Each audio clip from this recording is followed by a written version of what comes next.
Herkese selam dostlar. Bugün size Windows'un iOS Apprentice LTS'ini yükleyeceğim. Bu Windows versiyası Windows'un yarattığı en süratli, en sabit, en yüngül Windows. İçinde lazımsız bloatware yoktur, bunlar və reklam yoktur və izləmə daha azdır, telemetri. Windows harda istifadə olunur? Bankomatlarda, hərbi texniki yerlərdə, belə yerlərdə. Yəni bu Windows yüngül olma səbəbi budur. Yəni iş yerində olur. Yəni iot yazılması sizi aldatmasın. Deməli bu Windows'un isə ən böyük üstünlüyü Windows 10 olması və güvənli güncəlləməsi 2032-yə kimi alacaq. 2021-də bu Windows çıxıb 2032-yə kimi təhlükəsizlik yeniləməni alacaq. Bu Windows necə işləyəcək? Atdığım linkdən girərsiniz kommentlərdə. Bu linkə girdikdən sonra ISO image var. Ona basarsınız. Ve işləməni gözləyəcəksiniz. Görürsünüz ki, mən bu yüklədiyim üçün yükləmirəm. Siz buna yükləyəcəksiniz. Sonra nə qaracaq? Rust proqramına girəcək. Söylədiyim saytdan. Rust proqramını işləyəcəksiniz. Bunu işləyəcəksiniz. Mən işlədiyim üçün yükləmirəm. Bunu sizə basasız yükləyəcəksiniz. İndi nə edəcək? Rust proqramına giririk. İcazə veririk. Və flash kartımızı keçirdik. Flash kartımızı keçirdikdən sonra buradan seçirik. Hansı flash kartı yazmaq istədik? Seçdik. Buradan select'e vururuq. Və Windows'da hara işləmişsə oradan tapacaqsınız. Normal olarak Dovlant düşür. Yəni Dovlant'a girirsiniz. Buradan seçirik. Çünki Windows'unuz budur. Seçdik. Və nə edəcək? Burada iki tür fərqli bölmə var. Bir MBR, bir də GPT. Bunlar fərqi nədir? Gəlin danışaq. MBR və GPT. MBR Master Boot rekorddur. Bu köhnə sistemlərdə olur. Maksimum 4 dənə bölmə açmaq olur. C, D, E, F. Bunlar artıq bölmə açmaq olmur. Və həcmi tumun limitlidir. Terabayta qədər. GPT nədir? Quit Partition Table. Bu UEFI-dir. Və müasir kompüterdə istifadə olunur. 128-ə qədər əsas bölmə olur. Məsəl üçün 128-də ayrı-ayrı bir SSD-də bölmə olur. Və HDD-də. Məsəl üçün birinə iş sənədlərinizi qoyun, birinə başqa bir şey və s. və s. 128 dənə bölmə olur və həcmi limiti 18 etabayta qədərdir. Yəni 2 terabaytdan yüksək yerdə qoya bilərsiniz, limiti isə 18 etabayta qədərdir. İndi biz bunu nə biləcəyik? Mənim kompüterim MBR-dir yoxsa GPT-dir? Çox asan bir yolu var. Buradan çıxırıq. Windows R-ə basırıq. Burası CMD yazırıq. Ctrl Shift Enter-ə vururuq və buradan administrator səlahiyyət istəyir. Bunu icazə veririk və buraya yazırıq disk part enter list disk enter. Görürsünüz kimi gəldi. Disk 0 sizin öz diskinizdir. Görürsünüz ki, mənim burada 512'lik yaddaşlı diskim var və bu GPT olduğunu göstərir. GPT'nin altında ulduz var. Eğer GPT olmasaydı ulduz olmazdı. Və CMD-yə fərqli üzrə girə bilərsiniz. Windows'a basırıq, CMD yazırıq. Buradan run administratora vururuq, administrator. Və dediyiniz kimi hər bir şey eyni yazırıq. Disk var. Disk. Bitti bu kadar. Bunu seçtikdən sonra GPT-də və ya MBR-dən onu seçtikdən sonra start'a vururuq və gözləyirik. Bu proses biraz vaxt alacaq. Burada yazacaq 100'ə kimi. 100'ə kimi tam olduqdan sonra bitti yazacaq. Bitdən sonra close-a vura bilərsiniz.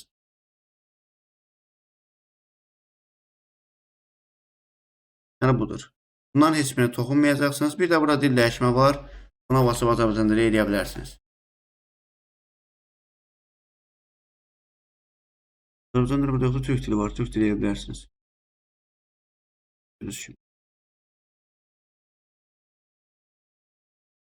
Çünkü bundan nasıl budur? Disk bölümünü seçtik. Hiçbir şey vurmuruq. Start'a vurup gözləri. Bitdən sonra kapada vurursunuz. Ben bunu yüklədiyim üçün göstərməyəcəm. Kapada vurduq. Yükləyəcəksiniz. Bitdikdən sonra kapada vurursunuz. İndi buna necə yükləyəcək? Kompüteri söndürürük. Sonra giririk. Boot. Yəni necə girəcək? Kompüter dəyişir. Mən buna kommentlərə yazacağam. Hansı kompüterə nə ola bilər? Lenovo'larda F12'dir.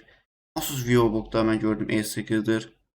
E8 düyməsinə basanda oradan girib USB seçəcəksiniz və deyəcək. Windows ekranı, yükleme ekranı qarşılayacaq. Sonra nə edəcək? Mən yüklədiyim üçün yükləmirəm. Mən bunu virtual maşında yükləmək göstərəcəm necə olduğuna.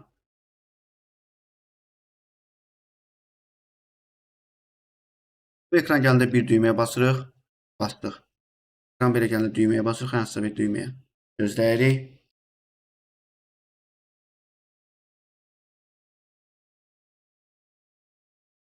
Gəldi kimi gəldi. Buradan dili sonra dəyişmə olur. Buradan klaviaturaya vaxt zaman seçirik. Məsələn, bizdə Azərbaycanda Azərbaycan klaviaturu vaxt zamanı seçək. Azərbaycan Latin. Görürsünüz ki, mən klaviaturaya bu hissi işlədirəm. Siz hansı işlədirsə onu seçin. Next-ə vururuq. Install Nova vururuq.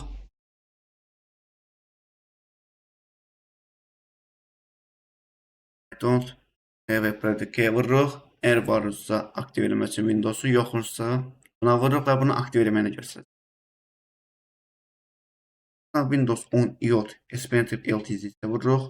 2032 kimi güncəlləmə alanı. Buna yox. Bu 2027-də kimi olur. Bu isə 2032 kimi. Buna vurduq. Next-ə vururuq. Apps-də vururuq. Buradan Active License Terms. Next-ə vururuq. Custom Install Windows Only-yə vururuq. Və burada bizim diskimiz var.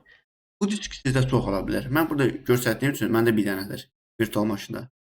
Diskinizi tapırsınız. Hansı diskdir? Məsələn, 2 dənə disk var. Biri fayllar var içində, bir də sistem üçün. Onu tapırıq. Tapandan sonra delete vururuq. Delete vurduqdan sonra üstünə vururuq. Delete nəyə görə vururuq? Format eləmək üçün. Silmək üçün. Delete vurduq, silir. Həmin diski, sistem olan diski. Sonra buna vurub next-ə vururuq. Gözləyirik. Bu biraz vaxt alacaq. Kompüterin gücündən asılıdır, yaddaşından asılıdır və flash kartından da asılıdır. Mən burada videoyu dayandıracağım. Bitdikdən sonra açacağım videoyu. Yine buradan restart nova vururuq.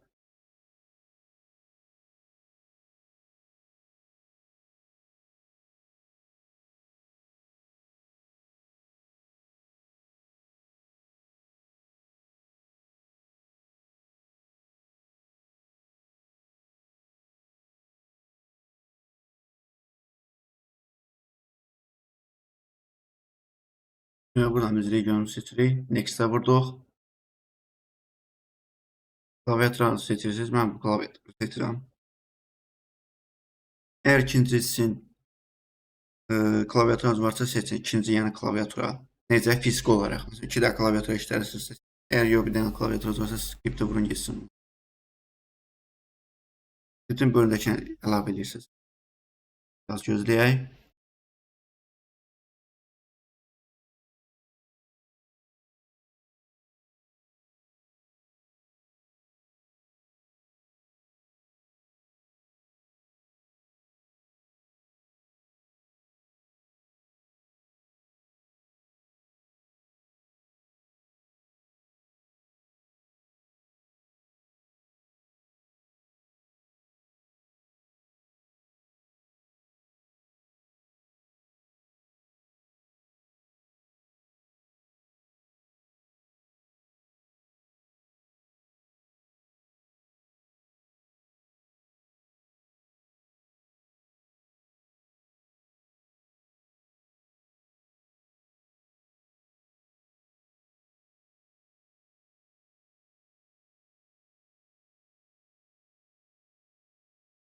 Bitdi.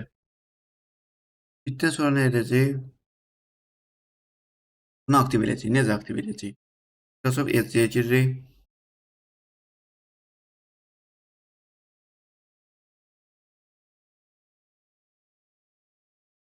Komple setupla vururuq. Buradan vizuala vururuq. Hesabsız biraz vururuq. Mas.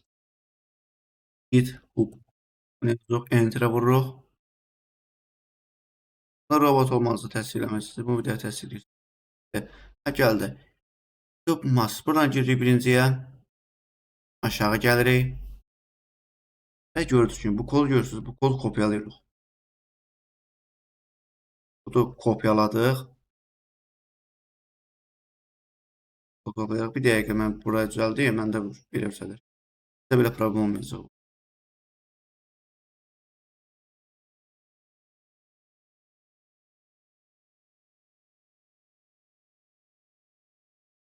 Deməli, siz nə edirsiniz? Kod kopyaladıqdan sonra Windows'a basırıq. Buradan PowerShell yazırıq.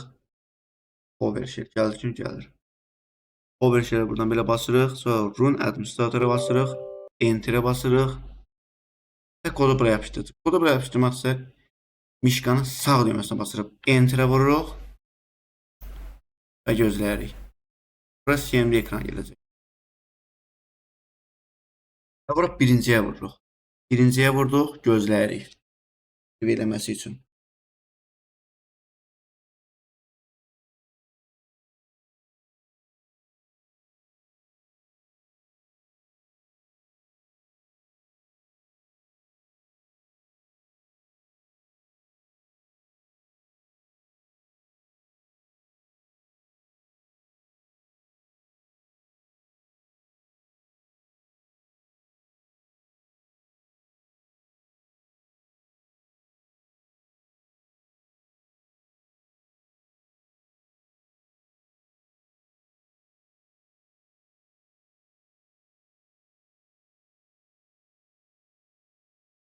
Deməli, az qaldı. Və bununla siz bu skriptlə Office proqramlarla işləyə bilərsiniz. Bir şeyə basırıq, hansısa bir düyməyə. Sonra var 2-yə basırıq, Office proqramlarını yükləyəcək. Birinci bunu eləmək üçün Office proqramlarını yükləyin. Sonra kodu yazıb 2-yə basın. 2-yə basın, Office proqramı aktiv olacaq. Sonra buradan çıxmazsa 0-a basırıq və buradan çıxırıq. Video buradan dostlar Windows 10 LTS yüklədik və buradan resurslara baxaq. Mən virtual maşında 4 GB RAM istifadə edirəm və 2 GB yeyir. Prosesor azdır, 2 GB RAM yeyir. Siz buna istədiyiniz yükləyə bilərsiniz. Və buradan Microsoft Edge'yə girib Brave yükləyə bilərsiniz, və ya Browser istəyirsiniz, və ya Chrome, hansını istəyirsiniz. Video buradan idi. Əgər video bəyəndirsə dostlar, kanala abunə olub, video like edib, şərh bölməsə, komment yazmayı unutmayın. Hələlik, sağ olun, özünüzə yaxşı.